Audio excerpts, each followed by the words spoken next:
ओम शांति। सुनते हैं आज 1 मार्च 71 के अव्यक्त बाप दादा के मधुर महावाक्य। आज की अव्यक्त वाणी का सार है सिद्धि स्वरूप बनने की सहज विधि। आज की मुरली में बाबा ने संकल्पों की सिद्धि प्राप्त करने के लिए मुख्य पुरुषार्थ क्या है यह राज स्पष्ट किया। फिर बाबा ने 2 बातें सदैव कौन सी याद रखो यह भी बताया। फिर बाबा ने कहा प्रवृत्ति वालों को प्रवृत्ति में रहते हुए कौन सा वायदा करना है। और बाबा ने एक विशेष जो चाहते हैं हमें सेवा की ऑफरिंग मिले, उस सेवा की ऑफरिंग मिलने के लिए क्या करना पड़ेगा। अब फिर सुनते हैं 1 मार्च 71 के अव्यक्त महावाक्य। बाप दादा ने कहा सभी मास्टर त्रिकालदर्शी बने हो। त्रिकालदर्शी बनने से कोई भी कार्य असफल नहीं होता। कोई भी कार्य करने के पहले अपने मास्टर त्रिकालदर्शी की स्थिति में स्थित होकर कार्य के आदि मध्य अंत को जानकर कर्तव्य करने से सदैव सफलता मिलेगी। अर्थात सफलता मूर्त बन जाएंगे, वह संपूर्ण मूर्त बन जाएंगे। अभी जो गायन है कि योगियों को रिद्धि सिद्धि प्राप्त होती है, वह कौन सी सिद्धि? संकल्प की सिद्धि और कर्तव्य की विधि। तो संकल्पों की सिद्धि प्राप्त करने के लिए मुख्य पुरुषार्थ यह है व्यर्थ संकल्प न रच, समर्थ संकल्पों की रचना करो। ये बाबा ने संकल्प की सिद्धि हो जाए, सारा दिन में जरा भी व्यर्थ संकल्प ना आए। एक दिन भी प्रयोग करके देखो, सारा दिन समर्थ संकल्प, शुभ संकल्प, सिद्धि प्राप्त हो जाएंगे। तो बाबा ने कहा संकल्पों की सिद्धि प्राप्त करने के लिए मुख्य पुरुषार्थ है व्यर्थ संकल्प न रच, समर्थ संकल्पों की रचना करो। समझा? रचना ज़्यादा रचते हो, इसलिए पूरी पालना कर उन्हों को काम में लगाना यह कर नहीं सकते हो। संकल्पों की रचना जितनी कम उतनी पावरफुल होगी, जितनी रचना ज़्यादा उतनी ही शक्तिहीन रचना होती है। तो संकल्पों की सिद्धि प्राप्त करने के लिए पुरुषार्थ करना पड़े। व्यर्थ रचना बंद करो, नहीं तो आजकल व्यर्थ रचना कर उसकी पालना में समय बहुत वेस्ट करते हैं। तो संकल्पों की सिद्धि और कर्मों की सफलता कम होती है। कर्मों में सफलता की युक्ति है मास्टर त्रिकालदर्शी बनना। कर्म करने से पहले आदि मध्य और अंत को जानकर कर्म करो, ना कि कर्म करने के बाद अंत में परिणाम को देखकर फिर सोचो। इसलिए संपूर्ण बनने के लिए इन 2 बातों का ध्यान देना पड़े। तो प्रवृत्ति में रहते इन दोनों बातों का ध्यान देने से सर्विसेबल बन सकेंगे। सर्विस सिर्फ मुख से नहीं होती, लेकिन श्रेष्ठ कर्मों द्वारा भी सर्विस कर सकते हैं। तो बाबा ने कहा माताओं की मदद से बहुत नाम वाला हो सकता है। जितने आए हैं उतने सभी हैंड सर्विस में मददगार बन जाएं तो बहुत जल्दी नाम वाला कर सकते हो, क्योंकि युगल मूर्त बन चलने वाले हो ना, इसलिए ऐसे युगल सर्विस में बहुत अपना शो कर सकते हैं। ऐसा कर्तव्य करके दिखाओ जो आपके कर्तव्य हर आत्मा को आपकी तरफ आकर्षण करें। बाबा कहते ऐसा कर्तव्य करके दिखाओ। घर में रहते शक्ति स्वरूप की स्मृति सदैव रहने से कर्म बंधन विघ्न नहीं डालेंगे। घर में रहती हो लेकिन शक्ति स्वरूप की बजाय पवित्र प्रवृत्ति का भान ज़्यादा रहता है। प्रवृत्ति में रहते हुए शक्तिपन की वृत्ति कम रहती है।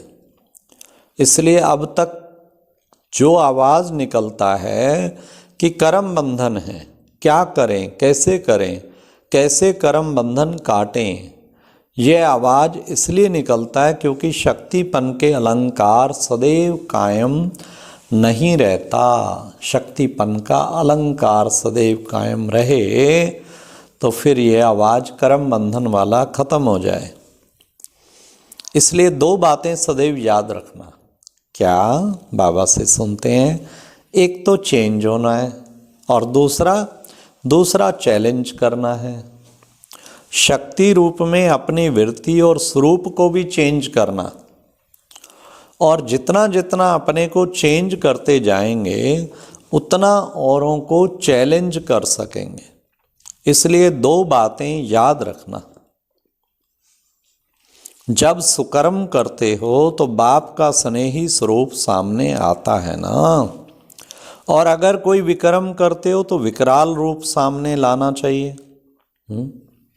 ना जब कभी गलती करते ना, फिर एकदम बाबा का धर्मराज रूप कि ये मेरे अंदर अब भी क्यों है। अच्छा कर्म करते हैं तो स्नेही स्वरूप, धर्मराज रूप भी बाबा का याद रखना चाहिए। तो उससे फिर बाबा कहते हैं विक्रम से बच जाएंगे।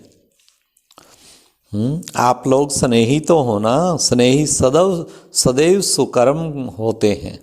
कोई भी ऐसा कर्म ना हो, यह सदैव स्मृति में रखना। इसलिए अपने को प्रवृत्ति में रहने वाले ना समझ स्टेज पर हीरो एक्टर समझकर हर कर्म करते चलेंगे तो कोई भी ऐसा कर्म नहीं होगा। अब सुनिए बड़े ध्यान से, बाबा क्या कहते हैं। जैसे साइंस की परमाणु शक्ति आज क्या से क्या दिखा रही है, वह परमाणु शक्ति है, और आप लोगों के पास सृष्टि के आगे एक आप प्रमाण हो। तो आप भी प्रमाण बनकर बहुत ही सर्विस कर सकते हो। खुद प्रत्यक्ष प्रमाण बन जाए ना तो बहुत सेवा कर सकते। ब्रह्मा बाबा थे ना प्रत्यक्ष प्रमाण, उन्हें देखते ही सैकड़ों बलि चढ़ जाते थे। मम्मा थी प्रत्यक्ष प्रमाण, तो बाबा कहते खुद प्रत्यक्ष प्रमाण बन जाओ। जैसे एक एक कुमारी सो ब्राह्मणों से उत्तम गाई हुई है, वैसे एक एक माता जगत माता है। वो तो केवल 100 ब्राह्मणों से उत्तम, और ये जगत माता, कहाँ 100 ब्राह्मण, कहाँ सारा जगत। सोचिए, हाँ, एक एक माता जगत माता बनकर जगत की आत्माओं के ऊपर तरस, स्नेह और कल्याण की भावना रखो। हमारी दादियों में से भी कुछ दादियाँ तो कुमारी थी और कुछ दादी माताएं थी, और प्रैक्टिकल में देखो उन्होंने जगत माता बन गई सारे जग की। दादी निर्मल शांता, दीदी मनमोहिनी, दादी जानकी, ये सब माता थी, और बाबा का बन के ऐसी शक्ति धारण की सारे जगत की माता बन गई। तो बाबा ने कहा हर एक को ये वायदा करना है कि समय प्रति समय में सर्विस में मददगार और साथ साथ शक्ति स्वरूप बन विघ्न विनाशक बनकर ही प्रवृत्ति में रहेंगी। सहज वायदा है ना। विघ्नों के आने से चिल्लाएंगे नहीं, घबराएंगे नहीं, लेकिन शक्ति बनकर सामना करेंगे।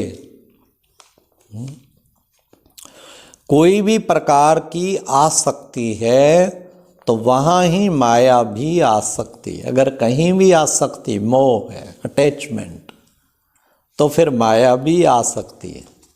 आसक्ति होने का कारण माया आ सकती है। अगर अनासक्त हो जाओ तो माया आ नहीं सकती।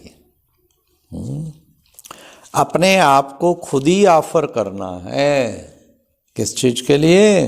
विशेष सेवा के लिए। तो बाबा ने कहा अपने आप को खुद ऑफर करना है। ऑफरिंग उनको मिलती है जो स्वयं को खुद ऑफर करते हैं। अगर कहने से करते हैं तो ऑफरिंग नहीं मिलती है। हाँ, बाबा के यज्ञ का कोई कार्य कौन करेगा कौन करेगा, सारे एक दूसरे का मुंह देखने की बजाय ऑफर कर देना चाहिए, अच्छा ये यज्ञ का कार्य कोई नहीं कर रहा, चलो मैं करूँगा। तो ऐसे जो ऑफरिंग करते हैं ना बाबा की, उनको ऑफर मिलती है। अब देखेंगे कि कौन कौन अपने को ऑफर करते हैं। स्नेही तो हो, लेकिन स्नेही के साथ सहयोगी भी बनो। इस ग्रुप का नाम क्या रखें? नाम संस्कार होता है ना, क्योंकि परिवर्तन भट्ठी में आए हो। आप लोग भी नाम संस्कार के उत्सव में आए हो ना। इस ग्रुप का क्या नाम? यह है सदा सहयोगी और शक्ति स्वरूप ग्रुप। अब अपनी शक्ति कभी भी कम नहीं करना।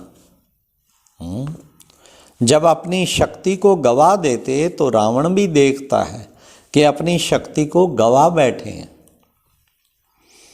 तो वह खूब रुलाता है। रावण रुलाता है, विकारों में फंसना माना रोना। तो शक्ति गंवाना अर्थात रावण को बुलाना। शक्ति अपनी गवा बैठे तो समझो रावण को बुला लिया, तो फिर वो क्या करेगा? रुलाएगा। तो रोना कभी नहीं। किसी भी विकार के अधीन होना माना रोना। और वैसे भी कभी भी जरा भी मन से दुखी होना, वो भी रोना। मन से भी कभी दुखी नहीं होना। परेशान मुद्रा में होना माना रोना। तो हमें कभी भी बाबा कहते रोना नहीं। कईयों के तो नेत्रों से भी आंसू दुख के निकलने शुरू हो जाते हैं। हम कई जगह भिन्न जगह लेक्चर कंपनीज में जब करने, कॉरपोरेट में जाते कई जगह, तो पूछते हैं जिसको कभी ज़िंदगी में आंसू ना आया हो हाथ खड़ा करो। कमाल तो ये है, फीमेल्स तो मिलती नहीं जिसको ना आया हो। ज़िंदगी छोड़ो, फिर हम पूछते अच्छा इस साल, फिर अच्छा इस महीने जिसको ना आया। फीमेल तो मिलती नहीं, मेल भी नहीं मिलते। मेल भी कोई तो मैं सोचता हूँ अरे मेल को भी दुख के आंसू आते हैं क्या? इतने अधिक संख्या में 80% मेल्स भी मिलते हैं कि ये महीना भी नहीं है जिसमें दुख का आंसू ना आए। तब बाबा के शब्द याद आते, ये तो दुख धाम है। तो बाबा ने कहा तो बच्चे शक्ति गवा देते तो फिर रावण रुलाता है। शक्ति गंवाना अर्थात रावण को बुलाना। इसलिए कभी भी अपनी शक्ति को कम ना होने देना, जमा करना सीखो। भविष्य की जन्मों के लिए शक्ति को जमा करना है।